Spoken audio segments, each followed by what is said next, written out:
तो दोस्तों आज हम लोग एक्सप्लेन करने वाले एक मानवा को जिसका नाम है अनटचेबल लेडी। ये कहानी है हिलाइस इनोइडन के बारे में, जो एक ऐसी लड़की है जिसे कोई प्यार नहीं करता, ना उसका फादर ना उसका भाई। किसी वजह से इस लड़की को अनटचेबल लेडी कहा गया है। अब ऐसा क्यों है वो हमें स्टोरी को जानकर पता चलेगा। साथ ही में इस स्टोरी में टाइम ट्रेवल और रोमांस तो है ही, तो सुनने में तो आपको मज़ा ही आ जाएगा। तो चलिए स्टार्ट करते हैं। कहानी शुरू होती है एक अंधेरी रात में, जहाँ हमें राजमहल दिखाया जाता है। उस महल के नीचे कैद खाना होता है जिसे 44th डोर भी कहते हैं, जहाँ पर एक लड़की कैद होती है। ये लड़की कोई और नहीं, हमारी मेन कैरेक्टर हिलाइस होती है। तभी वहाँ पर एक इंसान अपने हाथ में लैंप लिए वहाँ आता है।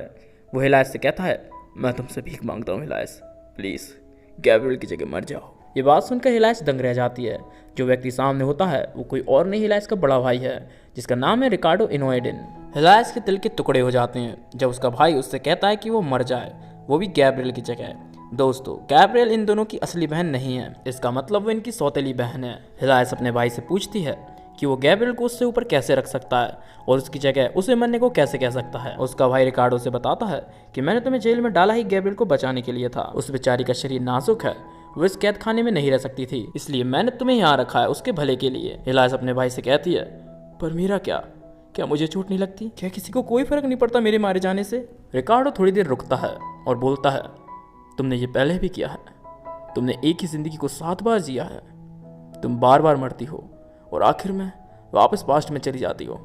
इसलिए हिलाइस, मैं तुमसे विनती करता हूँ, प्लीज़ गैब्रियल के लिए अपनी जान दे दो। हिलाइस इस बात को सुनकर दंग रह जाती है। उसकी आंख से आंसू गिरने लगते हैं। वो रोते रोते कहती है कि उसके भाई ने कभी भी उसे प्यार नहीं किया। उसे जब मेरी ज़रूरत होती है वो तभी मेरे पास आता है, और आज भी तुम सिर्फ इसलिए आए हो क्योंकि तुम्हें मेरी ज़रूरत है। मैंने तुम्हारे लिए हर चीज़ की।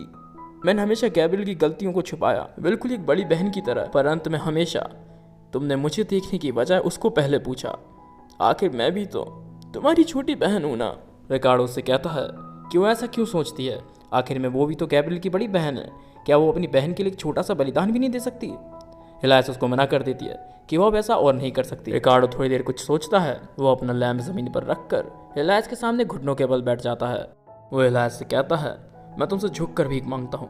ये मेरी पहली और आखिरी रिक्वेस्ट है। तुम्हें सिर्फ एक बार ही मौत का दर्द झेलना पड़ेगा। क्या तुम इतनी ज़्यादा मतलबी हो कि तुम अपनी बहन के लिए इतना भी नहीं कर सकती? हिलाइस अपने भाई के शब्दों को सुनकर हैरान होती है कि असली मतलबी तो उसका भाई है। रिकार्डो हिलाइस के हाथ पकड़ता है और उससे कहता है, हिलाइस जरा सोचो, इससे तुम्हारी बहन का ही भला होगा। तुम इतना तो कर ही सकती हो। मैं जानता हूँ तुम 7 बार पहले भी मर चुकी हो। तुम कैसे मरी वो मैं नहीं जानता, पर मैं इतना जानता हूँ कितनी बार मर कर तो तुम्हें आदत सी हो गई होगी। एक बार और मर जाओगी तो कोई दिक्कत नहीं होगी, है ना? ये सब सुनकर हिलाइस के हाव चले जाते हैं। रिकार्डो उससे बोलता है कि वो उससे वादा करता है कि अगली बार वो उसे ही बचाएगा। हिलाइस अपने मन में कहती है, जिस लड़की के अंदर हमारा खून भी नहीं, मैं उसके बदले मरने जा रही हूँ। अंत में तुम लोगों के लिए मेरी कोई वैल्यू नहीं है। हिलाइस रिकार्डो का नाम लेकर कहती है कि वो अब से उसे अपना बड़ा भाई नहीं कहेगी, क्योंकि जब से वो पैदा हुई है ऐसा कोई पल नहीं आया जहां उसके भाई ने उसके साथ एक बड़े भाई के जैसा बर्ताव किया हो। रिकार्डो देखता है कि हिलाइस के अंदर से एक रोशनी निकलती है और उसी रोशनी के साथ उसके शरीर से चेरी ब्लॉसम के पत्ते और टहनियाँ भी निकलती हैं। हिलाइस अपने बड़े भाई रिकार्डो का पूरा नाम लेकर कहती है, रिकार्डो इनोइडन, तुम 7वीं बार फेल हुए। मेरे भाई के रूप में मैं तुम्हारा अंतिम संस्कार करती हूँ। यह कहकर हिलाइस अपनी जान ले लेती है। कहानी की शुरुआत होती है वहाँ से जहाँ हर बार हिलाइस मर कर वापस आती है। जैसा कि हम लोग जानते हैं, हिलाइस पिछली बार खुद की जान ले लेती है और मरने के बाद वो पास्ट में वापस आ जाती है। हम देखते हैं कि कोई यहाँ से वहाँ भाग रहा होता है। हिलाइस समझ जाती है कि यह आवाज़ किसी और की नहीं, उसकी बहन गैब्रियल की है। उनकी तरफ उन्हीं का पालतू एक मैजिकल बीस्ट उन पर हमला करने आता है और हमेशा की तरह रिकार्डो गैब्रियल को बचाने जाता है। हिलाइस याद करती है कि कैसे रिकार्डो ने उससे कहा था कि वो अगली बार उसे बचाएगा, पर वो ये जानती है कि यह उसकी 8वीं जिंदगी है और इस बार भी उसको खुद की रक्षा खुद ही करनी होगी। हिलाइस अपनी शक्तियों का इस्तेमाल करके शरीर से चेरी ब्लॉसम की टहनियों को निकालती है, जिसे देखकर उसके पीछे खड़े रिकार्डो, गैब्रियल और बाकी लोग चौंक जाते हैं। हिलाइस अपनी शक्तियों से उस बीस्ट को बांध देती है, जिसे देखकर रिकार्डो से बोलता है कि तुम ऐसा कैसे कर सकती हो, तुम ब्लॉसम की शक्तियों को कैसे इस्तेमाल कर सकती हो। हिलाइस उसको कहती है, रिकार्डो, तुम एकदम वाहियात इंसान हो। अगर तुम्हारे अंदर थोड़ा सा भी दिमाग होता तो तुम मुझसे ये पूछने की बजाय कि मैं अपनी शक्तियों का इस्तेमाल कैसे कर सकती हूँ, तुम ये पूछते कि मैं ठीक हूँ या नहीं। रिकार्डो उससे पहले कुछ कहता, उसकी छोटी बहन गैब्रियल उसका ध्यान अपनी ओर खींचती है और वो कहती है उसे डर लग रहा है। हिलाइस समझ जाती है कि हर बार की तरह गैब्रियल ने रिकार्डो को अपनी भोली भाली हरकतों से फंसा लिया। ये जानते हुए भी कि इस बीस्ट को परेशान करने वाली खुद गैब्रियल है। हिलायस को गुस्सा आता है कि कैसे उसका भाई गैब्रियल की गलतियों को इतनी आसानी से भूल सकता है। रिकार्डो हिलायस को डांटते हुए कहता है कि तुम गैब्रियल की बड़ी बहन हो, तुम उससे ऐसे बात नहीं कर सकती, जिसका जवाब देते हुए हिलायस उससे कहती है कि उसे फर्क नहीं पड़ता, क्योंकि मैं शुरू से जानती हूँ कि तुम एक वाहियात इंसान हो, मेरे रास्ते से हटो और मुझे परेशान करना बंद करो। दोस्तों, हम कहानी में थोड़ा और डीप चलते हैं, जहाँ पर हमें पता चलता है कि ये कहानी पुराने टाइम की है, जहाँ 4 परिवार अपने शाही खून को जारी रखते आए हैं।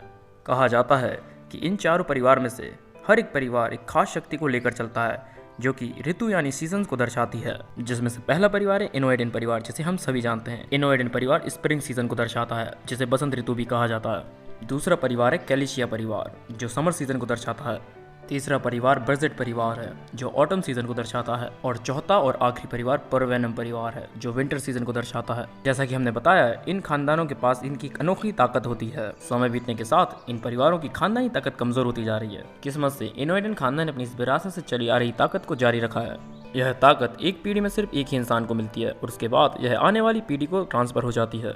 जहां इनोएडन खानदान को लग रहा था कि यह पावर रिकार्डो को ट्रांसफर होगी, जिसके रगों में इनोएडन का खून पवित्रता के साथ दौड़ रहा है, पर ऐसा नहीं होता। यह ताकत किसी और यानी हिलायस को मिलती है, जो ये कहती है कि रिकार्डो कुछ भी कर ले, यह ताकत उसको नहीं मिल सकती जब तक वो मर नहीं जाती। पर जैसा कि हम सभी जानते हैं, हिलायस मरने के बाद सिर्फ पास्ट में जाती है, जिससे उसकी शक्तियाँ सिर्फ उसी के पास रहती हैं। रात हो जाती है और उसी रात में महल से किसी के रोने की आवाज़ आती है।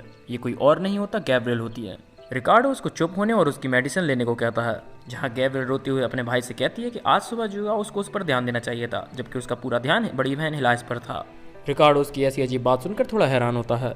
तभी वहां पर कोई आता है। ये कोई और नहीं, रिकार्डो और हिलायस के फादर और इनोएडन खानदान के करंट हेड होते हैं, जिनका नाम डिएगो इनोएडन है। गैब्रियल दौड़कर जाती है और उन्हें गले लगा लेती है। रिकार्डो के फादर डिएगो रिकार्डो से कहते हैं कि उन्होंने सुना है कि आज सुबह कुछ हुआ था, जिसके जवाब में रिकार्डो ने बताता है कि खानदानी ताकत हिलायस के अंदर जाग उठी है, जिसे सुनकर उसके पिता चौंक जाते हैं और वो रिकार्डो को कहते हैं कि जरूर वो ताकत तुम्हारी होगी, ना कि हिलायस की। जिस पर रिकार्डो ने बताता है कि उसने खुद अपनी आंखों से हिलायस को ब्लूसम पर चलते हुए देखा था। डिएगो रिकार्डो को कहता है कि यह पावर तुम्हारे अंदर आनी चाहिए थी, पर वो सुबह खुद हिलायस से इस बारे में पूछेंगे। ऐसा कहकर वो वहाँ से चले जाते हैं। सुबह हो जाती है और हम देखते हैं हिलायस को, जो कि डाइनिंग रूम में खाना खाने आती है। हिलायस को डाइनिंग रूम में देखकर वहाँ खड़े नौकर हैरान हो जाते हैं। हिलायस देखती है वहाँ उसके फादर और उसके भाई रिकार्डो और उसकी बहन गैब्रियल की सीट्स होती हैं, पर उसकी नहीं। जिस पर वो कहती है कि उसको इसकी पहले से ही उम्मीद थी। फिर भी हिलायस खाना खाने बैठ जाती है, जिस पर सभी नौकर उसको रोक कर कहते हैं कि वो खाना महाराज का है और आपका खाना हम आपके कमरे में ले आएंगे। जिस पर हिलायस कहती है कि वो इधर ही बैठकर खाएगी। हिलायस डाइनिंग टेबल पर बैठकर खाना खा रही है, जहाँ पर वो याद करती है कैसे जेल में कैद रहकर ऐसा खाना उसे नसीब नहीं होता था। जिस पर वो डिसाइड करती है कि इस वाली टाइमलाइन में वो ऐसा फिर से नहीं होने देगी। खाना खत्म करते ही हिलायस वहाँ से जाने लगती है, पर जाते जाते वो उन नौकरों से बोलती है कि अगर इस वक्त वो अपने कमरे में होती तो तुम लोग मुझे बचा हुआ छूटा खाना बेचते, तुम्हें ऐसा भेदभाव नहीं करना चाहिए। वो उनको बोलती है कि उसको आज से प्रॉपर खाना सर्व किया जाए। ये कहकर वो डाइनिंग रूम से बाहर जाती है। जैसे ही वो बाहर जाती है, उसको उसके फादर और उसका भाई रिकार्डो सामने खड़े नजर आते हैं। वो दोनों बात कर रहे होते हैं कि वो गैब्रियल को कैसे मनाए, जो कल रात से रूठी हुई है। हिलायस को वहाँ देखकर उसके फादर का मूड खराब हो जाता है। रिकार्डो हिलायस से पूछता है कि वो डाइनिंग रूम में क्या कर रही है, जिस पर हिलायस कहती है कि उसको सुबह सुबह परेशान ना किया जाए। यह कहकर वो वहाँ से जाने लगती है। रिकार्डो चौंक जाता है कि हिलायस उससे ऐसे कैसे बात कर सकती है। हिलायस के फादर उसको रोकते हैं, जिस पर हिलायस का कोई रिस्पॉन्स नहीं आता और वो जाने लगती है। जब हिलायस के फादर उसको दोबारा रोकते हैं तो हिलायस उनको अकड़ कर पूछती है कि उन्हें क्या काम है, जिस पर रिकार्डो और उसके फादर दोनों हैरान होते हैं कि हिलायस ऐसे कैसे बात कर सकती है। हिलायस कहती है अगर आपने मुझे रोका है तो सीधे सीधे बताओ क्या काम है, वरना मुझे जाने दो। हिलायस के फादर उसको बर्ताव सही करने को बोलते हैं, जिस पर हिलायस कहती है अगर उन्हें उससे कोई काम नहीं तो वो वहां से जा रही है, क्योंकि वो उन दोनों का चेहरा ज्यादा देर तक नहीं देख सकती।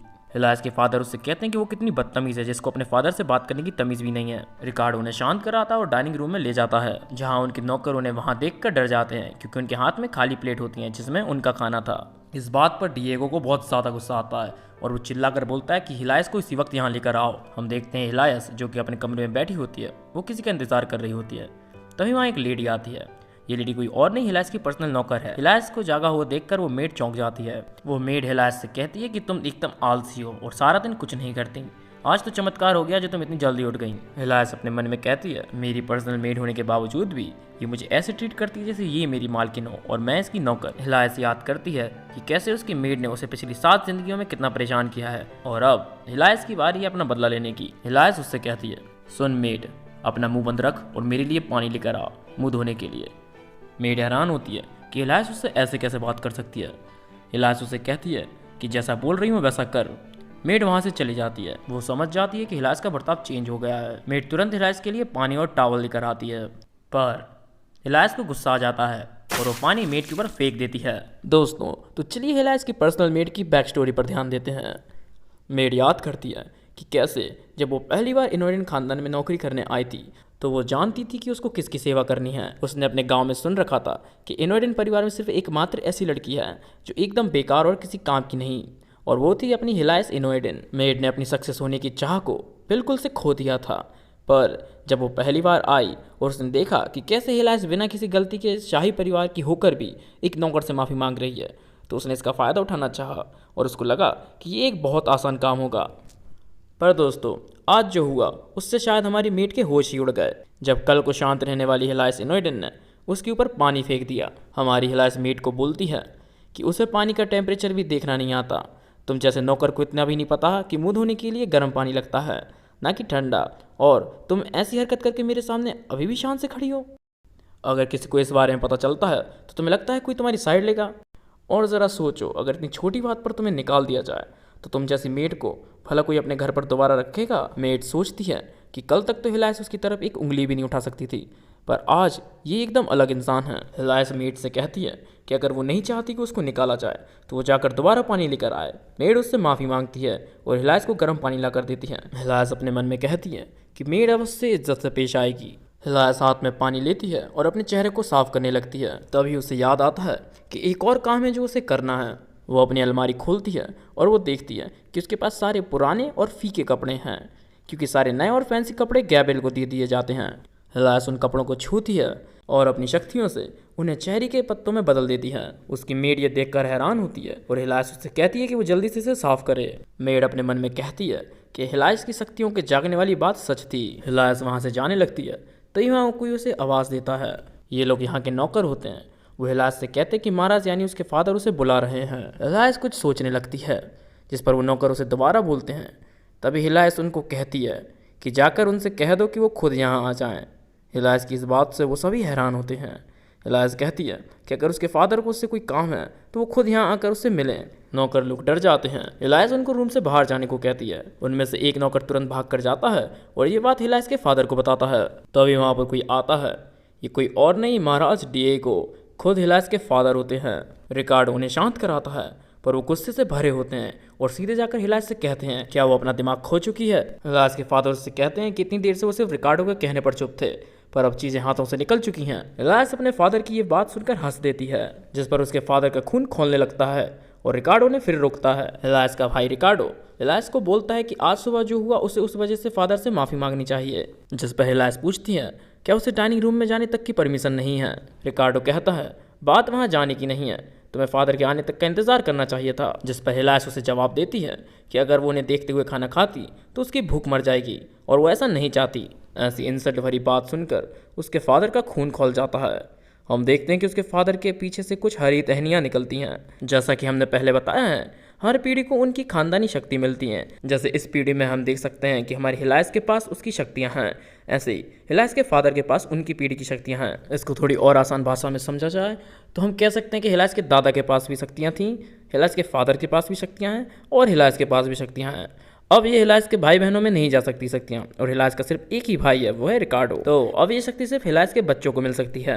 कहानी में वापस आते हैं। हम देखते हैं कि हिलाइस के फादर अपनी शक्तियों का इस्तेमाल हिलाइस के खिलाफ करने वाले हैं। हिलाइस के फादर कहते हैं कि वो बस सिर्फ रिकार्डो की वजह से चुप थे, पर अब वो हिलाइस को अपनी मनमानी नहीं करने दे सकते।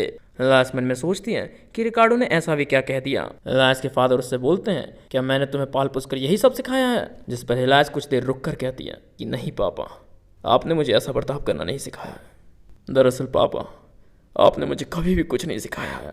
दोस्तों, अब ज़रा हम हिलाइस की बैक स्टोरी पर ध्यान देते हैं, जहाँ पर हिलाइस याद करती है कि कैसे उसके फादर ने अरेंज मैरिज की जगह लव मैरिज को चुना था। पर हिलाइस के पैदा होने के साथ ही उसकी माँ का देहांत हो गया, जिस पर उसके फादर ने सारा दोष हिलाइस को दिया। 5 साल बाद हिलाइस के फादर डिएगो ने एक विधवा औरत से शादी कर ली। वो औरत बिल्कुल हिलाइस की माँ की तरह सुंदर थी, और उस औरत की एक बेटी थी जिसका नाम गैब्रिएल है। वो भी अपनी माँ की तरह सुंदर थी। दोस्तों, इसी तरह पता चलता है कि गैब्रिएल का इनोडिन खानदान से क्या रिश्ता है।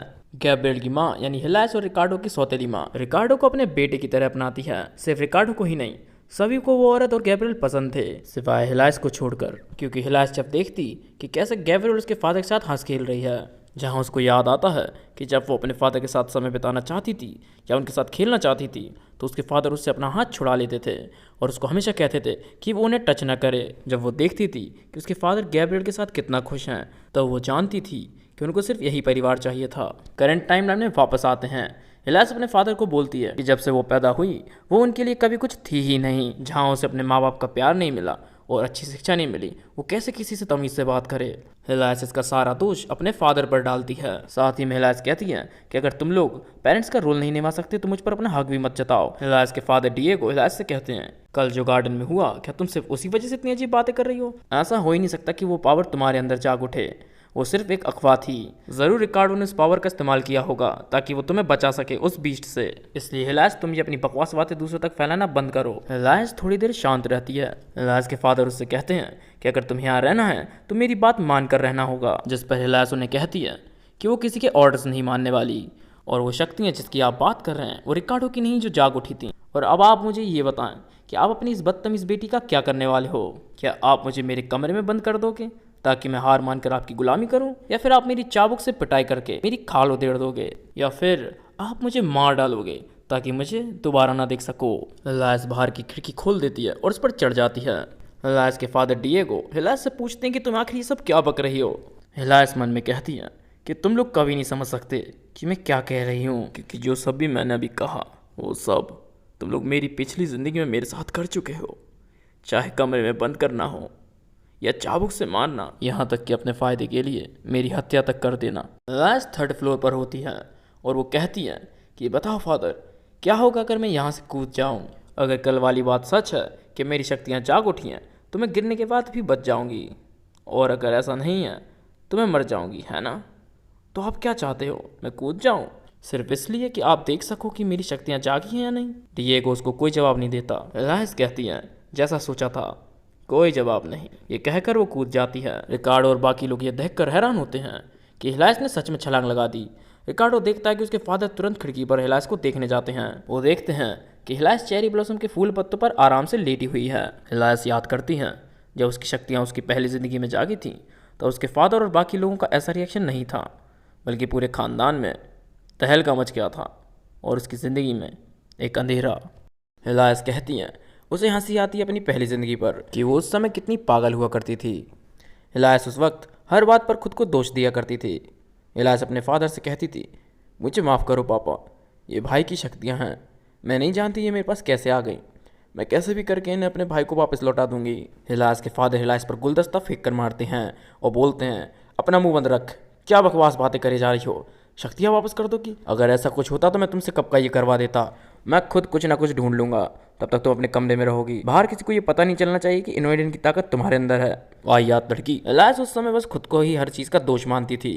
वो ये बात हमेशा दोहराती थी कि उसने अपने भाई की शक्तियाँ उससे छीनी हैं। उसका भाई भी उससे इसी वजह से नफरत करता था। हिलाइस के फादर डिएगो ने हर वो कोशिश की जिससे वो हिलाइस की ताकत रिकार्डो के अंदर डाल सके, पर उसे कुछ ना मिला। दूसरे परिवारों ने इनवेडन परिवार का मजाक बनाना शुरू कर दिया, ये कहते हुए कि अभी तक उनकी अगली पीढ़ी में खानदानी ताकत नहीं जागी, उन्हें आगे वाली पीढ़ी के बारे में भी सोचना होगा। इस बात का दबाव डिएगो पर बहुत जोर का था।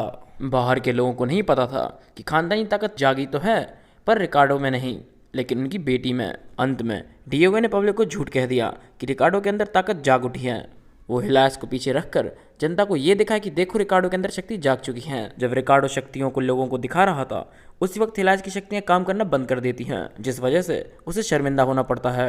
हिलाइस का फादर डिएगो हिलाइस को पीटता है, ये कहकर कि तुम्हारे पास शक्तियां इतने समय से हैं, फिर भी तुमने बीच में ही अपनी शक्तियों का इस्तेमाल करना बंद कैसे कर दिया। हिलाइस उनसे कहती है कि उसको चक्कर आ गए थे, जिस पर उसके फादर हिलाइस के बाल नोचकर उसकी पिटाई करते हैं और कहते हैं कि तुम्हारी वजह से लोग रिकार्डो पर हंसे और हमारे खानदान पर भी। हिलाइस के फादर अपने नौकरों से कहते हैं कि जब तक मैं ना कहूँ इसको पानी की एक बूंद भी मत देना। हिलाइस रोते रोते खुद को शांत करती है। वो कहती है कि यह समय रोने का नहीं है, उसे अपने भाई से माफ़ी मांगनी चाहिए क्योंकि उसी की वजह से उसके भाई पर लोग हंसे। हिलाइस वहाँ से अपने भाई के पास जाती है माफ़ी मांगने। रास्ते में उसको उसकी बहन गैब्रियल मिलती है, जो हिलाइस से कहती है, दीदी हिलाइस, आप अपने कमरे में रहा करो, आपकी वजह से लोगों को परेशानी होती है और मुझे भी। हिलाइस उससे माफ़ी मांगती है और कहती हैं, वो आगे से ध्यान रखेगी। हिलास वहाँ से जाती है और वो मन में कहती है कि उसकी वजह से सब कितने परेशान हैं। उसकी बहन गैब्रियल अगर इतनी परेशान है तो उसका बड़ा भाई कितना परेशान होगा। हिलास महल के गेट पर अपने भाई के आने का इंतजार करने लगती है ताकि वो उससे माफ़ी मांग सके। उसके आसपास खड़े नौकर उसे देखकर चिढ़ते हैं और उसके बारे में बुरा भला कहने लगते हैं। हिलास को लगता है वो उनको परेशान कर रही है, इसलिए वो वहाँ से हटकर सीढ़ियों के पीछे चली जाती है। रात हो जाती है और वो अभी भी अपने भाई के वापस आने का इंतज़ार कर रही होती है, जो कि बहुत लेट हो गया है। हिलास वहाँ खड़े खड़े खुद को दोष देती है। तभी उसको वहाँ से किसी के आने की आवाज़ आती है। वो उसका भाई होता है। हिलास उससे कुछ कहती उससे पहले ही रिकार्डो उसको धक्का देकर वहाँ से जाने लगता है। हिलास को समझ आता है कि उसका भाई नशे में है और उसका दोषी वो खुद को देती है। हिलास दौड़कर अपने भाई के पास जाती है माफ़ी मांगने। हिलास कहती है, भाई मुझे माफ़ कर दो, आपको मेरी वजह से कई मुश्किलों का सामना करना पड़ रहा है। अगली बार मैं ऐसा नहीं होने दूंगी। पापा कोई ना कोई तरीका निकाल लेंगे ताकि मैं ये ताकत आपको दे सकूं। मैं कभी ये शक्तियाँ नहीं चाहती थी। ये शक्तियाँ आपकी हैं, आप ही इसके हकदार हो। रिकार्डो हिलास को कहता है, खानदानी ताकत खुद उस इंसान को चुनती है जो उसके लायक हो। उसने तुम्हें चुना जिसे ये ताकत चाहिए तक नहीं थी। अच्छी बात है, पर अब मैं इन सब के बीच पिस रहा हूँ। तुम भी मेरा मजाक बना रही हो, है ना? आज जो हुआ वो तुमने जानबूझकर किया था, है ना? ताकि लोग मेरा मजाक बना सकें। हिलास उससे कहती है कि उसे गलतफहमी है। रिकार्डो हिलास को कहता है कि वो भाड़ में जाए, उससे उस जैसों को देखना तक नहीं। हिलास रिकार्डो का हाथ थाम लेती है। उससे अपना हाथ छुड़ाते हुए रिकार्डो हिलास को कहता है कि वो अपने गंदे हाथ उससे दूर रखे। उस धक्के के साथ हिलास सीढ़ियों से फिसल जाती है। हिलास कहती है कि उस समय तक भी मैं यही सोचती थी कि मेरा बड़ा भाई मुझे बचाएगा, मेरा हाथ थामेगा, क्योंकि वो मुझसे प्यार करता है, बस दिखाता नहीं। पर मैंने कहा था कि मैं अपनी पहली ज़िंदगी में एक बहुत बड़ी पागल थी जो उनको अपना मानती थी, जिन्होंने मुझे कभी अपना नहीं माना। और इसी तरह सीढ़ियों से गिरकर मेरी पहली ज़िंदगी का अंत हुआ। तो दोस्तों, ये थी हमारी हिलास की पास्ट स्टोरी। आप लोग देख सकते हैं कि उसके फादर और उसका भाई कितने बड़े वाले कमीने हैं। तो दोस्तों, अब हम वापस आते हैं अपनी करंट टाइमलाइन में, जहां हम एक विंटर वाली जगह दिखती है। वहां पर एक व्यक्ति किसी खबर को पढ़ रहा होता है जो कुछ ऐसी होती है। क्या कहा तुमने? इनोइडन परिवार में फैली हुई अफवाह सच है? खानदानी ताकत जिसके अंदर झांकी है वो हिलास इनोइडन है, ना कि रिकार्डो इनोइडन। दिलचस्प है। सामान पैक करो, हम इनोइडन रेसिडेंस निकल रहे हैं। दोस्तों, ये व्यक्ति कोई और नहीं, परवैनम खानदान का वारिस क्रिश्चियन परवैनम है। जब हिलास थर्ड फ्लोर से कूद जाती हैं तब वहाँ खड़े हर किसी का ध्यान हिलास पर जाता है। नौकर बात करते हैं कि कैसे हिलास ने अपनी जान खुद बचाई। डिएगो और रिकार्डो को अपनी आंखों पर विश्वास नहीं होता जो उन्होंने अभी देखा। सभी का ध्यान हिलास पर होने की वजह से ये बात गैब्रियल को पसंद नहीं आती। कुछ वक्त बाद गैब्रियल खुद हिलास को जगाने आती है। हिलास को यहाँ सोते हुए 2 से 3 दिन हो गए हैं। गैब्रियल कहती है उसे हिलास की चिंता हो रही थी, भले ही हिलास को उसकी चिंता ना हो जब वो बीमार पड़ी थी। गैब्रियल कहती है मुझे कितना बुरा लगता है, तुम जानती हो? हिलास उसको घूर कर देखती है।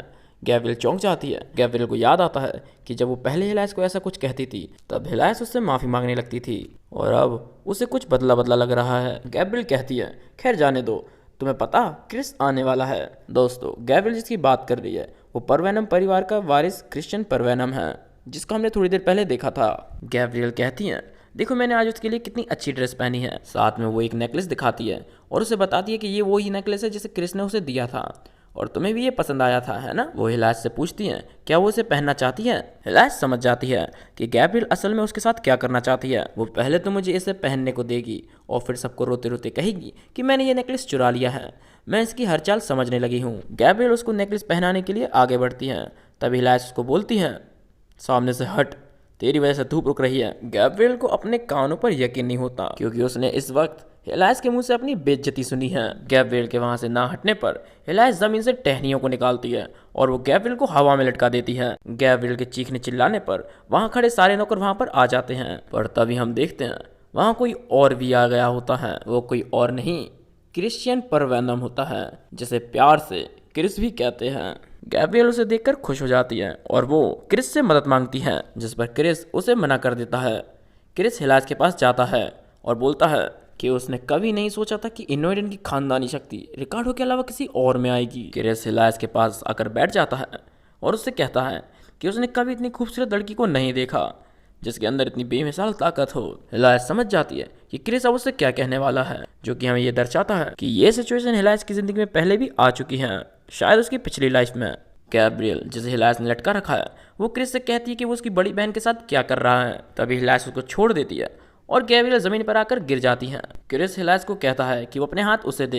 हिलाइस उसके हाथ को हटा देती है और वहां से जाने लगती है। क्रिस उसका पीछा करता है पर हिलाइस खुद को ब्लॉसम के पीछे छिपा लेती है। क्रिस अपने भाई रेनॉक्स से पूछता है क्या लोगों की पर्सनैलिटी बदल जाती है जब उनकी शक्तियां जागती हैं। क्रिस अपने भाई से कहता है कि उसे लगता था हिलाइस को उसके ऊपर क्रश है, जिस पर उसका भाई कहता है जरूर आपका ये वहम होगा, आपको इस वक्त जिस पर ध्यान देना चाहिए वो लेडी गैब्रियल है, क्या आप भूल गए वो आपकी मंगेतर है। क्रिस उससे कहता है कि उसको अब उसकी ज़रूरत नहीं क्योंकि उसको अब उससे भी ज़्यादा खास कोई मिल गया है। दोस्तों हम देखते हैं हिलाइस को जो कि क्रिस से पीछा छोड़ाकर वहाँ से जा रही होती है। वो याद करती है कि कैसे उसकी पहली ज़िंदगी में उसको उसके भाई के द्वारा धोखा मिला। जब हिलाइस की आँख खुली और जब उसने पहली बार टाइम ट्रैवल किया तो उसने खुद को उसी जगह पाया जहाँ गैब्रियल के पीछे बीस्ट पड़ा था। हिलाइस जब पहली बार टाइम से पीछे गई थी तो वो बहुत कन्फ्यूज थी। उसे सपने और हकीकत के बीच में कुछ समझ नहीं आ रहा था। वो बस यही सोचे जा रही थी कि कुछ देर पहले तो वो सीढ़ियों से गिरी थी, फिर यहाँ कैसे आ गई। उस समय जब हिलाइस का बुरा समय चल रहा था तब सिर्फ एक ही व्यक्ति था जो हिलाइस को ढूंढते हुए वहाँ पहुँचा और वो था क्रिश्चियन परवेनम। हिलाइस कहती हैं कि वो परवेनम खानदान का वारिस तो था ही और मेरी बहन का मंगेतर भी और वो इंसान भी जिस पर मेरा क्रश था। दोस्तों हमें पता चलता है क्रिस सही था। हिलाइस को उसके ऊपर क्रश होने वाली बात सच थी। हिलाइस उससे घबराते हुए पूछती है कि तुम यहाँ क्या कर रहे हो, गैब्रियल तो यहाँ नहीं है। जिस पर क्रिस कहता है गैब्रियल को छोड़ो, तुम पूरे दिन कहाँ थी। हिलाइस चौंक जाती है कि क्रिस को उसकी चिंता हो रही थी। क्रिस बोलता है कि उन्होंने तुम्हें अकेला छोड़ा है, तुम्हारा उनके पास होना ना होना एक ही बात है, जिन्हें तुमसे फर्क नहीं पड़ता उन्हें अपना परिवार क्यों मानना। हिलाइस अपने मन में सोचती है कि वो ऐसा नहीं कर सकती, वो अपनी बहन की शादी को खराब नहीं कर सकती, पर अंदर ही अंदर उसको भी ऐसा लग रहा था कि उसको इसकी ज़रूरत है, उसको किसी ऐसे की ज़रूरत है जो उसे प्यार कर सके। क्रिस उसको प्रपोज करते हुए बोलता है क्या वो उसके साथ आना चाहेगी। हिलाइस उसको कहती है फिर गैब्रियल का क्या होगा। क्रिस उससे कहता है कि शुरुआत से ही वो दो परिवारों के बीच पॉलिटिकल एंगेजमेंट थी, ना उससे ज़्यादा और ना उससे कम। हम कभी एक दूसरे को इतने करीब से नहीं जान पाए। हिलाइस को लगता है जैसे वो कोई सपना देख रही हो। हिलाइस क्रिस का हाथ थाम लेती है और वो उसके साथ आने को राजी हो जाती है। दोस्तों ये सब हुआ हिलाइस की दूसरी जिंदगी में। हमें पता चलता है कि हिलाइस ने अपनी दूसरी जिंदगी में क्रिस के साथ जाने को राजी थी। अब वापस आते हैं करंट टाइमलाइन में। हिलाइस इस सबको इसलिए याद कर रही है क्योंकि आज वो क्रिस से गार्डन में मिली, पर आज वैसा नहीं हुआ जैसा दूसरी ज़िंदगी में हुआ था। आज हिलाइस अपने क्रश को रिजेक्ट करके आ गई। ऐसा क्यों हुआ हम आगे जानेंगे। हिलाइस कहती है हर बार क्रिस ही पहला बाहर का बंदा होता है जैसे मेरी ब्लॉसम की ताकत के बारे में पता चलता है, और जैसे ही उसे पता चलता है मेरे पास ब्लॉसम की ताकत जाग उठी है वो मुझे प्रपोज करता है।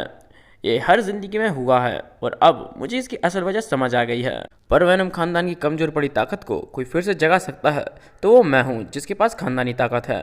क्रिस हमेशा से मुझे अपनी पीढ़ी की ताकत को वापस बढ़ाने के लिए इस्तेमाल करना चाहता था और उसकी हमेशा सिर्फ यही वजह रही है। हिलाइस अपनी मेड को बुलाती है, उसकी मेड फटाक से हाजिर होती है। हिलाइस भी चौंक जाती है कि उसकी मेड का बर्ताव काफ़ी ज़्यादा बदल गया है। हिलाइस उसको कहती है कि उसे भूख लग रही है। मेड कहती है कि उसका खाना डाइनिंग रूम में लगवा देगी। तभी वहाँ पर रिकार्डो आता है जो कि मेड को धक्का देते हुए हिलाइस को बोलता है कि उसने गैब्रियल पर हमला कैसे किया। हिलाइस कहती है मैंने उस पर कभी हमला नहीं किया, मैंने बस उसको वहाँ से हटाया क्योंकि वो मुझे परेशान कर रही थी। रिकार्डो को गुस्सा आता है और वो बोलता है कि वहाँ खड़े सभी लोग यही कह रहे हैं कि तुमने गैब्रियल पर हमला किया था और तुम इस बात को नकार रही हो, तुम जानती भी वो कितना डर गई थी। हिलाइस उससे कहती है तुम्हें सच में लगता है वो एक हमला था। हिलाइस अपनी शक्तियों से टहनियों को निकालती है और रिकार्डो पर हमला कर देती है। रिकार्डो जमीन पर गिर जाता है। हिलाइस कहती है अगली बार से किसी से कहो कि मैंने हमला किया है तो उसने ये ज़रूर बताना कि हमला कैसे होता है। रिकार्डो डर जाता है, उसके गाल पर चोट आती है और उससे खून निकलने लगता है। रिकार्डो का खून ज़मीन पर टपकने लगता है जिसे देखकर मेड हैरान होती है। रिकार्डो हिलाइस से कहता है क्या वो सच में पागल हो चुकी है। हिलाइस कहती है कि जब तुम्हें शब्दों से समझ नहीं आ रहा था कि मैंने गैब्रियल पर हमला नहीं किया तो मैंने तुम्हें खुद दिखा दिया कि हमला किसे कहते हैं। अगर मैंने उस पर हमला किया होता तो मैं इसी तरह उसकी खाल उधेड़ देती। रिकार्डो सोचता है कि अगर उसने इसे डॉज नहीं किया होता तो वो कब का मारा जा चुका होता। रिकार्डो हिलाइस पर चिल्ला कर कहता है कि तुम्हें फर्क नहीं पड़ता अगर मुझे चोट आए। हिलाइस को उसके शब्द सुनकर हंसी आ जाती है क्योंकि वो खुद ये शब्द अपने भाई रिकार्डो से कह चुकी है अपनी पिछली जिंदगी में। हिलाइस अपनी मेड को आवाज़ देती है और उससे कहती है कि वो अपना कमरा बदल रही है क्योंकि उसने ये कमरा तोड़ दिया है। मेड कहती है कि वो उसे 4th फ्लोर पर शिफ्ट करवा देगी। हम देखते हैं गैब्रियल को जो कि ये सुनकर चौंक जाती है कि हिलाइस अपना रूम बदल रही है। गैब्रियल पूछती है पर वो ऐसा क्यों कर रही है और खासकर उसी फ्लोर पर क्यों जिस पर मैं रह रही हूँ। गैब्रियल की मेड उसको बताती है कि हिलाइस ने अपने कमरे को तोड़ दिया है, वो अपनी शक्तियों से आपके भाई पर हमला कर रही थी तभी उनसे उनके कमरे की दीवार टूट जाती है और अब वो यहाँ पर आ रही हैं। गैब्रियल को याद आता है कि उसने ही अपने भाई को हिलाइस के पास भेजा था उसको डांटने के लिए। गैब्रियल अपनी मेड से पूछती है क्या जो उसने सुना है वो सच है, जिस पर उसकी मेड जवाब देती है कि आपके भाई को काफ़ी खून बह रहा है। गैब्रियल कहती है कि हिलाइस दीदी एकदम शैतान बन चुकी हैं, वो सुबह से सबको पीटे जा रही हैं और अब जब वो मेरे बगल में रहेंगी तो मुझे वो रोज पीटेंगी। तभी उसको एक धमाके जैसी आवाज़ आती है। गैब्रियल डर जाती है, उसको लगता है कि इलाइस उस पर हमला करने के लिए वहाँ पर आ गई है। तभी वो देखती है कि आवाज़ बाहर के दरवाजे से आई है। वो वहाँ जाकर देखती है। जब वो बाहर जाती है तो वो देखती है उसके फादर वहाँ पर खड़े हैं और उन्होंने अपनी शक्तियों से एक गार्डन वॉल वहाँ पर बना दी है। गैब्रियल अपने फादर से पूछती है कि ये सब क्या है। उसके फादर उससे कहते हैं, मैंने सुना है इलाइस ने रिकार्डो पर हमला किया और साथ में उसने बिना परमिशन के अपना कमरा बदलने का डिसीजन भी ले लिया। मैं उसको उसकी मनमानी नहीं करने दे सकता, इसलिए मैंने यहाँ आने का रास्ता ही बंद कर दिया, इसलिए अब तुम बिना चिंता के रह सकती हो। गैब्रियल कुछ सोचती है। तभी उसको याद आता है। वो अपने फादर से कहती है कि उसको एक न्यू ड्रेस जो उसने कैलिशिया वॉल इवेंट के लिए ली थी वो दूसरी तरफ रह गई है। क्या होगा अगर इलाइस दीदी को गुस्सा आ जाए और वो मेरी ड्रेस फाड़ दें। जिस पर उसके फादर थोड़ा सीरियस होकर कहते हैं, गैब्रियल रिकार्डो को चोट आई है और तुम। गैब्रियल कहती है, उसने सुना है कि एक छोटा सा ही कट आया है, कोई बड़ी बात नहीं, उसका इलाज हो जाएगा और भाई बहनों में तो लड़ाई होती रहती है, पर मेरी ड्रेस को कुछ हो गया तो वो वापस नहीं आएगी। उसके फादर मन में कहते हैं, इस गवार लड़की का मैं क्या करूं। मुझे ये भी पता चला है कि इसने क्रिस को महल के अंदर आने दिया, जबकि मैंने किसी भी बाहरी व्यक्ति को आने की इजाज़त नहीं दी थी। डिएगो कहता है, मैं अपना डिसीजन नहीं बदलूंगा और तुम्हें वहां नहीं जाने दूंगा। डिएगो गैब्रियल से अपना हाथ छुड़ाता है और कहता है, तुम कैलिशिया बॉल इवेंट में भी नहीं जा रही हो, ये भी मेरा डिसीजन है। ये कहकर वो वहां से चले जाते हैं। गैब्रियल समझ जाती है कि उसके फादर उससे गुस्सा है। हम देखते हैं इलाइस और मेड को, वो दोनों हॉलवे के बीच में उस गार्डन वॉल के सामने खड़े होते हैं। मेड चौंक जाती है क्योंकि वो देखती है कि महाराज ने सिर्फ हॉलवे बंद नहीं किया, उन्होंने हर जगह से इसे बंद कर दिया है, जिसका मतलब अब बाहर जाने का कोई रास्ता नहीं। इलाइस मेड से पूछती है कि कैलिशिया वॉल इवेंट में कितना टाइम है, जिस पर मेड उसे बताती है कैलिशिया वॉल इवेंट 3 दिन बाद है। इलाइस कहती है ठीक है, फिर वो सोने जा रही है। मेड थोड़ा हैरान होती है कि इलाइस को फर्क नहीं पड़ता कि हम कैद हो चुके हैं। दोस्तों, मेड और इलाइस 3 दिन से यहाँ पर कैद हैं, पर मेड इस बात से खुश है क्योंकि इलाइस अब उसको ज़्यादा काम नहीं देती। खाना और पीना उन्हें बाकी मेड दीवार के नीचे से दे ही देती हैं। मेड मस्त बाथटब में नहाती है और गैब्रियल के कपड़े भी पहन लेती है। मेड को ऐसी जिंदगी में मजा आ रहा है। तभी उसको याद आता है, आज तो कैलिशिया वॉल इवेंट है। मेड कहती है, जैसे इनोइडन में हमारे पास लेडी गैब्रियल है, वैसे ही कैलिशिया में एक रॉयल प्रिंसेस हैं जिसके बारे में सब जानते हैं। आज उनका बर्थडे है, इसलिए इस इवेंट को कैलिशिया बॉल इवेंट कहते हैं। मेड ये सोचकर खुश होती है कि गैब्रियल प्रिंसेस का बर्थडे अटेंड नहीं कर पाएगी और रिकार्डो भी अपनी इस चोट की वजह से वहां नहीं जा सकता। पर यह इवेंट 4 शाही परिवारों में से एक परिवार द्वारा होस्ट किया जा रहा है, तो इनोइडन के हेड यानी इलाइस के फादर भी वहाँ जरूर जाएंगे। मेड कहती है, खैर उसका इस सब से कोई लेना देना नहीं। जब वो इलाइस को खाना खाने के लिए बुलाने जाती है तो वो वहाँ पर नहीं मिलती और हम देखते हैं कि उसके रूम की दीवार टूटी हुई है, जिससे साफ होता है कि इलाइस वहाँ से जा चुकी है। हम देखते हैं इलाइस को जो कि किसी अनजान जगह पर आ जाती है। वो एक जगह से दूसरी जगह छलांग लगाती है। इलाइस कहती है कि आज कैलिशिया प्रिंसेस का बर्थडे है और वो उन्हें आज ऐसा गिफ्ट देगी जो उन्हें पसंद आएगा। इलाइस किसी अनजान जगह में घुस जाती है। वहाँ वो कुछ आदमियों को ढेर कर देती है। इलाइस मन में कहती है कि वो यहाँ आ चुका है। दोस्तों, इलाइस जिसकी बात कर रही है वो कोई ऐसा व्यक्ति है जिसे इलाइस पहले से जानती है और शायद उसको पहले से पता हो यहाँ कौन है और कौन आने वाला है। वहाँ खड़े गुंडे भी इलाइस को कोई आदमी समझते हैं क्योंकि उन्हें बताया गया था कि यहाँ पर कोई आदमी आने वाला है, पर वो इलाइस को देखकर चौंक जाते हैं और उस पर हमला करने जाते हैं। इलाइस चुटकियों में उनकी जान ले लेती है। इलाइस वहाँ से चली जाती है। इलाइस कहती है कि अपनी ताकत को बनाए रखने के लिए ये 4 शाही परिवार इन्हीं 4 परिवारों के बीच शादियां करते हैं, जिससे उनकी जनरेशन बनी रहे और खानदानी ताकत भी कहीं ना जाए। पर उन सबसे अलग कैलिशिया परिवार इन 4 परिवारों में शादी ना करके अपने ही भाई बहनों से शादी करते हैं, पर अपने ही ब्लड लाइन में शादी करने का एक साइड इफेक्ट इन्हें भुगतना पड़ता है। ताकतवर बच्चे पैदा तो होते हैं पर वो जल्दी मर जाते हैं, जिस वजह से कैलिशिया परिवार 4 परिवारों में पहला ऐसा परिवार बना जिन्होंने अपनी खानदानी ताकत खो दी है। दोस्तों, इलाइस की बातों पर हमें थोड़ा ध्यान देना चाहिए। इससे हमें पता चलता है कि कैलिशिया परिवार में कोई भी पावर होल्ड नहीं करता क्योंकि उनकी खानदानी ताकत जा चुकी है उन बच्चों के मरने से जो कजन्स के साथ शादी करके बच्चे पैदा करने पर हुए थे। इलाइस एक कैद खाने में जाती है। इलाइस देखती है कि जमीन पर हीरे पड़े हुए हैं और कोई इंसान जिसे चेन से बांधा हुआ है। इलाइस मन में कहती है कि वो उस इंसान से पहले यहाँ पर आ गई है।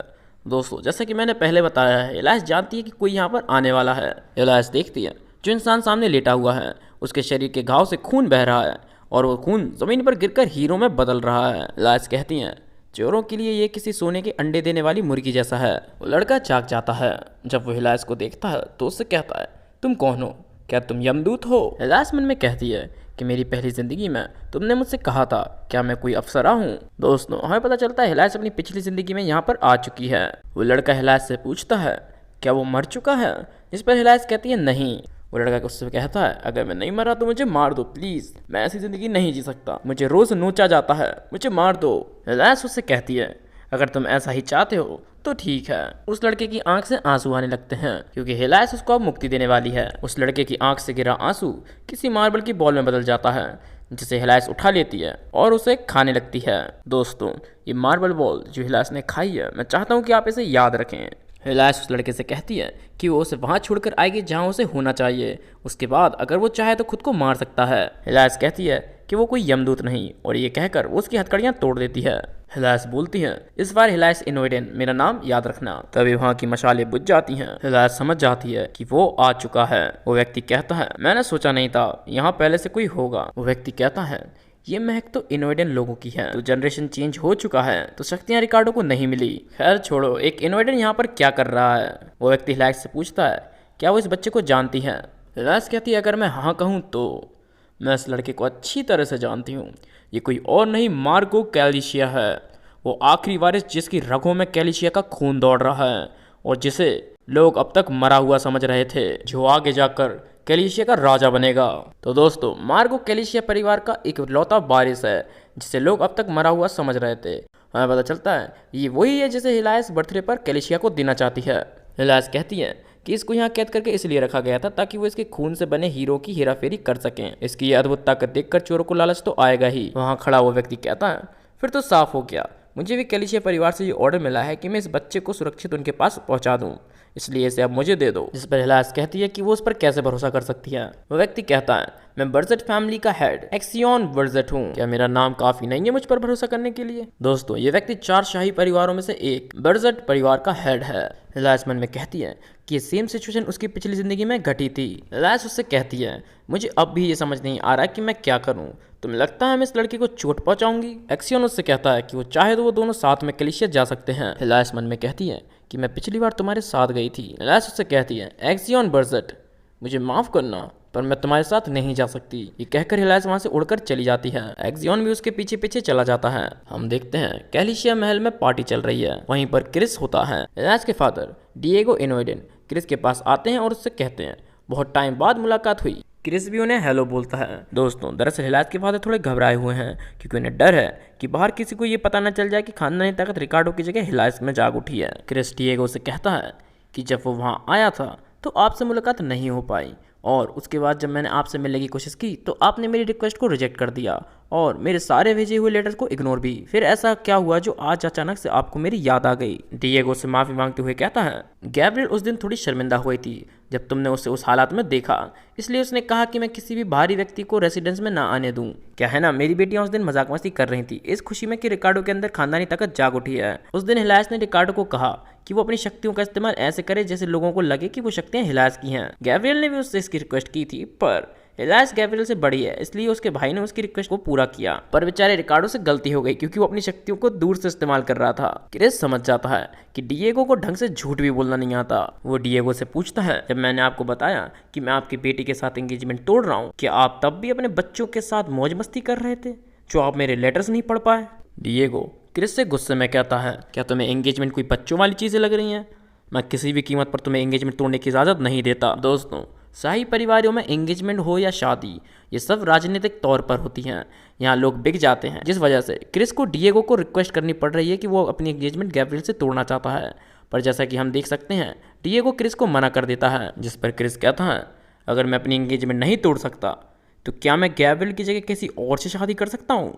तब तो आपको कोई दिक्कत नहीं होगी ना, क्योंकि मैं जानता हूँ इनोइडेन फैमिली में कुछ तो दिलचस्प चल रहा है। तभी हम देखते हैं कि खाने की टेबल के नीचे डिएगो अपनी शक्तियों का इस्तेमाल करके क्रिस पर हमला करना चाहता है।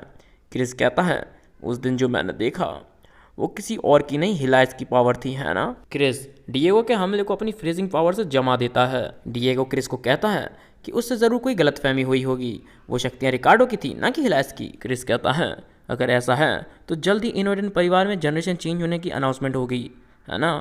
मुझे खुशी होगी अगर मैं खुद रिकार्डो को उसकी जागी हुई शक्तियों के लिए कॉन्ग्रेचुलेशन कहूँ। मुझे उस पल का बेसब्री से इंतजार रहेगा। यह कहकर क्रिस वहाँ से चला जाता है। डिएगो सोच में पड़ जाता है और वो कहता है कि उसे जल्द से जल्द कोई ना कोई रास्ता तो ढूंढना होगा जिससे वो हिलायस की ताकत को रिकार्डो में डाल सके। दोस्तों, कैलिशिया परिवार में 2 बहनें हुआ करती थीं जिन्हें द प्रिंसेस ऑफ कैलिशिया कहते थे। उन दो बहनों में से सबसे बड़ी बहन को परिवार से निकाल दिया गया कुछ गलत कामों की वजह से। समय बीत जाता है और छोटी बहन वियोलेटा को कैलिशिया परिवार का नाम जारी रखना पड़ता है। क्रिस प्रिंसेस के पास आकर उन्हें बर्थडे विश करता है। प्रिंसेस उसे थैंक यू बोलती हैं और उससे पूछती हैं कि तुम्हारी मंगेतर गैब्रियल यहाँ पर क्यों नहीं आई। क्रिस कहता है कि वो खुद इस बात से हैरान है कि गैब्रियल आज यहाँ क्यों नहीं आई। खैर वो सब छोड़ो, आप ये बताओ कि लॉर्ड वर्जेट कहाँ है? वो कहीं दिखाई नहीं दे रहा है। मैंने सोचा था वो आएंगे क्योंकि मैंने सुना है कैलिशिया और बर्जेट परिवार के बीच काफी अच्छे रिश्ते हैं। प्रिंसेस क्रिस को कहती हैं कि उन्होंने लॉर्ड बर्जेट को एक खास तोहफा लाने को कहा है। क्रिस कहता है आपकी दोस्ती इतनी अच्छी है कि वो आपके लिए तो चांद सितारे भी तोड़ कर ला सकते हैं, पर मैं ये सोच रहा हूँ कि इस बार वो खास तोहफा क्या होने वाला है। तभी वहाँ कोई आता है। ये प्रिंस वियोलेटा का कजन टेर्जो है। उनका कजन उनसे कहता है कि वो उनके साथ डांस करना चाहता है। टेर्जो कहता है वैसे तो वो उनकी मदद करना चाहता था, पर उन्होंने लॉर्ड बर्जेट को वो काम सौंप दिया जिस वजह से वो उनके साथ डांस करने में ही खुश है। प्रिंसेस कहती हैं अगर तुम इसमें खुश हो तो ठीक है।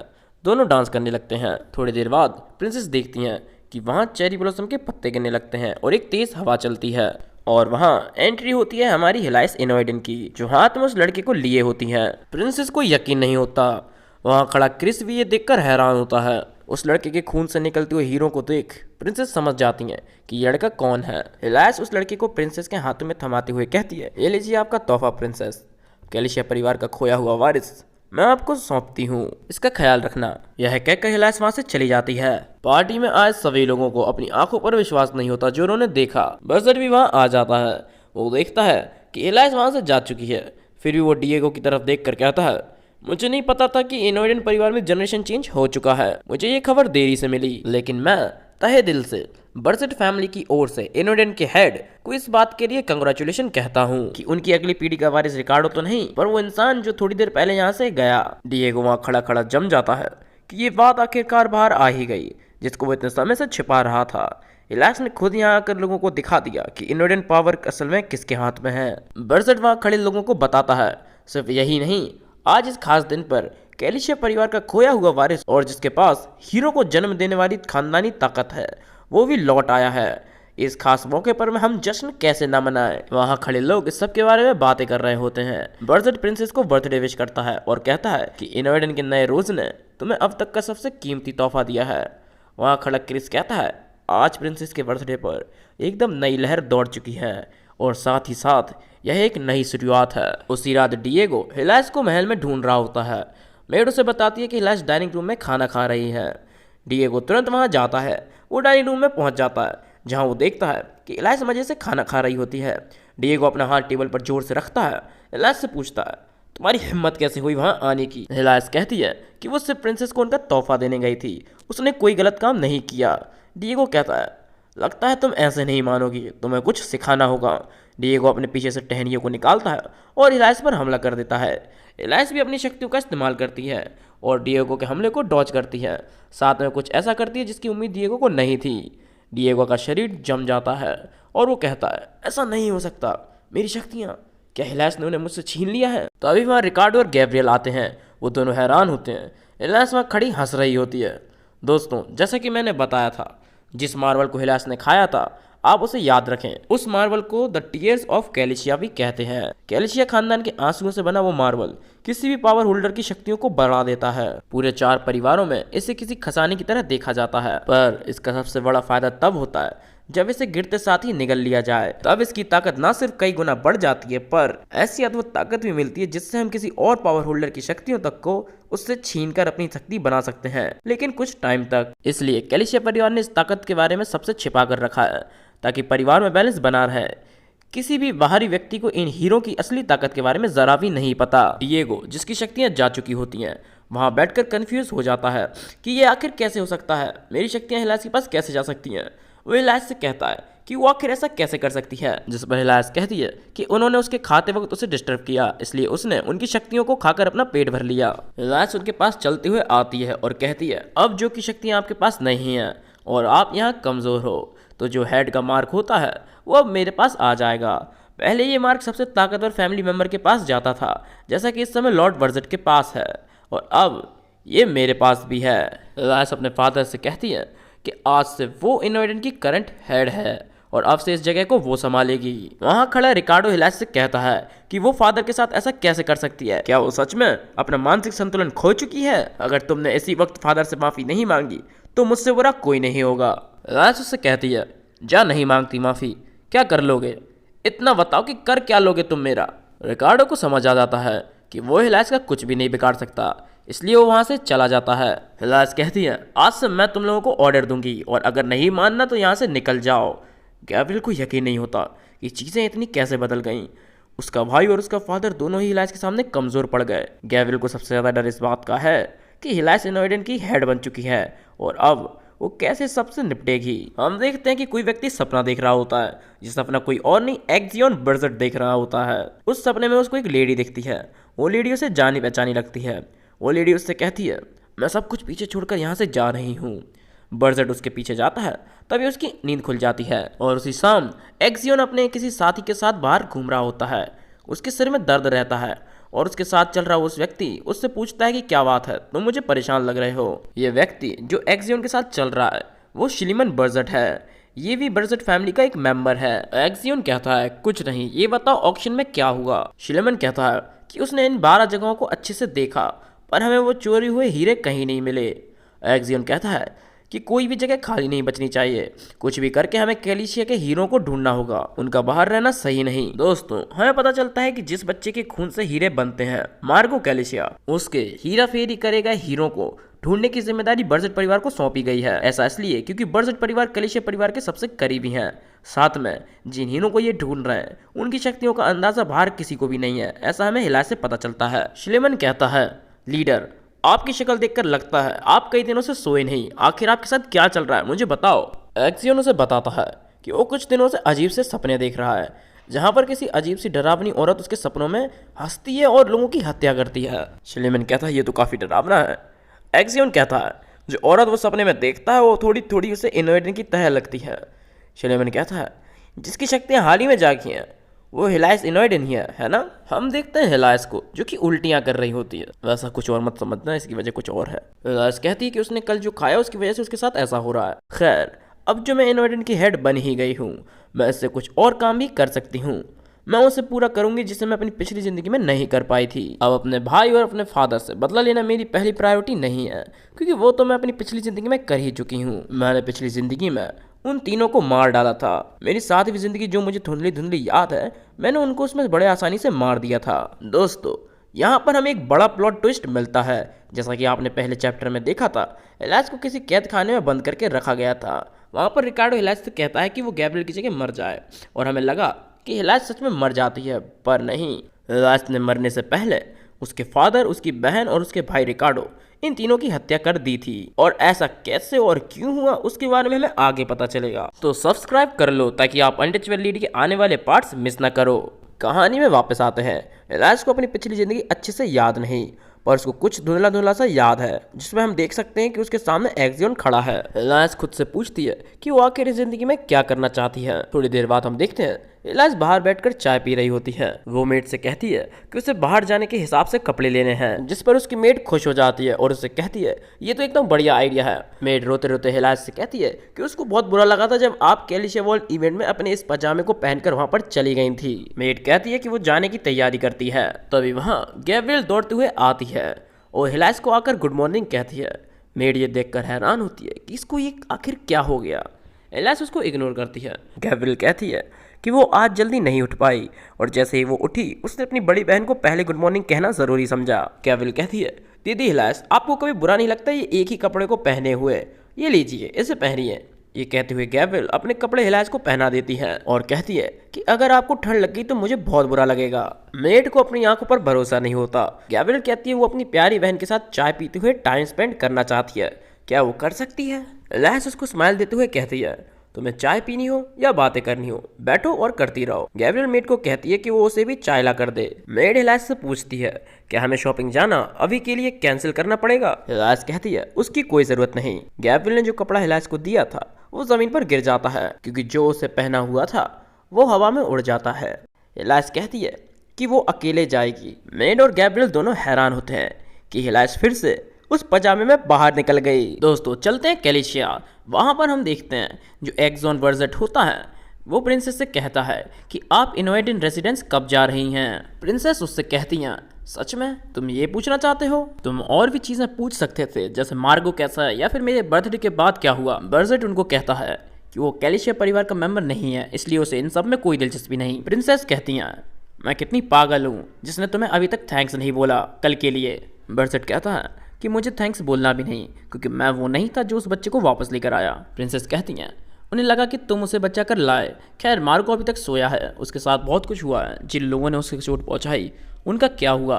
बर्जेट कहता है, उसने सबको मार दिया, बाकी बचे हुए हीरो को हम अब भी तलाश रहे हैं। प्रिंसेस बर्जेट को थैंक्स कहती हैं, क्योंकि उसी की वजह से उनका बहुत सारा काम आसान हो गया है। वो कहती हैं कि वो इस बच्चे को दुनिया का सबसे खुशहाल बच्चा बनाएंगी, क्योंकि ये बच्चा उनकी बड़ी बहन का है जिन्हें घर से निकाल दिया गया था। दोस्तों, जैसा कि मैंने बताया था, कैलिशिया परिवार में 2 बहनें थीं, जिसमें से बड़ी बहन को घर से निकाल दिया गया था और मार्गो उसी का लड़का है। बर्जेट फिर से प्रिंसेस से पूछता है कि वो कब इनोएडिन जाने वाली हैं। प्रिंसेस कुछ सोचती हैं और उससे कहती हैं, मुझे खुशी है कि तुम्हें किसी में दिलचस्पी है, पर अच्छा होगा तुम हिलाइस इनोएडिन के बारे में ज़्यादा ना जानो और उससे दूर रहो, क्योंकि मैंने अपनी आंखों से उस इंसान के अंदर कुछ देखा है। इसे बता पाना कठिन है, पर अगर तुम उसके साथ इन्वॉल्व होते हो तो तुम्हें बहुत पछतावा होगा। मुझे पता है तुम्हें ये धमकियों जैसा लग रहा होगा, पर अगर कुछ होता है तो मेरे पास मत आना। बर्जेट कहता है, अगर उसे उसमें दिलचस्पी हुई तो वो पछताने के लिए भी रेडी है। प्रिंसेस मन में कहती हैं, मैं जानती थी ये नहीं सुनेगा। प्रिंसेस बर्जेट को कहती हैं, मैं कल इनोएडिन जाने की सोच रही हूँ, क्या तुम आना चाहोगे? जिस पर बर्जेट कहता है, तो क्या लगता है मैं इतनी देर से आपसे ये सब क्यों पूछ रहा था? प्रिंसेस कहती है, मैं जानती हूँ तुम हमारे साथ आना चाहते हो। तभी बाहर के दरवाजे पर कोई नॉक करता है। प्रिंसेस उसे अंदर आने को बोलती है। वो नौकर दरवाजा खोलता है और कहता है, प्रिंसेस बहुत बड़ी खबर है, राजकुमार ने आंखें खोल ली हैं, पर एक मुसीबत है। प्रिंसेस हैरान हो जाती हैं। हम देखते हैं उस लड़के को जो कि किसी इंसान का नाम लिया जा रहा है। वहाँ खड़े नौकरों को समझ नहीं आ रहा है कि वो उसे कैसे संभालें। वो लड़का बहुत डरा है और सहमा है, वो अब भी इन लोगों पर भरोसा नहीं कर पा रहा। तभी वहाँ प्रिंसेस आती हैं और उसको शांत होने को कहती हैं। वो उससे कहती हैं कि मैं तुम्हारी माँ की छोटी बहन हूँ। वो लड़का प्रिंसेस की ओर देखता है और मन में कहता है, मैं तुरंत लोगों की ओर देखकर बता सकता हूँ कि कौन झूठ बोल रहा है और कौन सच, पर मैं इस लड़की के शब्दों को नहीं जान पा रहा। ये अजीब है। वो लड़का बस एक ही बात बोले जा रहा है, वो इंसान कहाँ है, वो इंसान कहाँ है? लड़का मन में कहता है, मैंने जितने भी लोगों को आज तक देखा उनमें से सिर्फ वही इंसान था जिसने मुझे बिल्कुल सच सच कहा। लड़का उन सबसे कहता है, मैं उस इंसान से मिलना चाहता हूँ, मैं हिलाइस इनोएडिन से मिलना चाहता हूँ, कहाँ है वो? प्रिंसेस अपने नौकरों से इनोएडिन कांटेक्ट कराती हैं। नौकरों ने बताते हैं कि हिलाइस इनोएडिन इस वक्त वहाँ पर नहीं है। तभी वहाँ प्रिंसेस का कजन टेर्जो आ जाता है। प्रिंसेस टेर्जो से पूछती है कि वो यहाँ क्यों आया। टेर्जो कहता है, उसे जैसे ही खबर मिली कि राजकुमार जाग चुके हैं, वो तुरंत यहाँ पर आ गया। वो राजकुमार के कमरे का दरवाज़ा खोलता है और उनसे जाकर कहता है, तुम उस इंसान से मिलना चाहते हो जो तुम्हें यहाँ लेकर आया है ना? तुम मुझसे अभी मिल सकते हो, मैं तुम्हें खुद वहाँ लेकर चलूँगा। तो दोस्तों, ये था अनटचेबल लेडी का पार्ट 1। पार्ट 2 आपको बहुत जल्दी मिल जाएगा। तब तक आप मुझे कमेंट करके बताएं कि आपको और किस किस मानवा का एक्सप्लेनेशन देखना है, मैं उसके ऊपर भी वीडियो ज़रूर बनाऊंगा। तो मिलते हैं गाइस आप लोगों से। Thank you, bye bye. और हाँ, चैनल को सब्सक्राइब ज़रूर कर लेना। थैंक्स।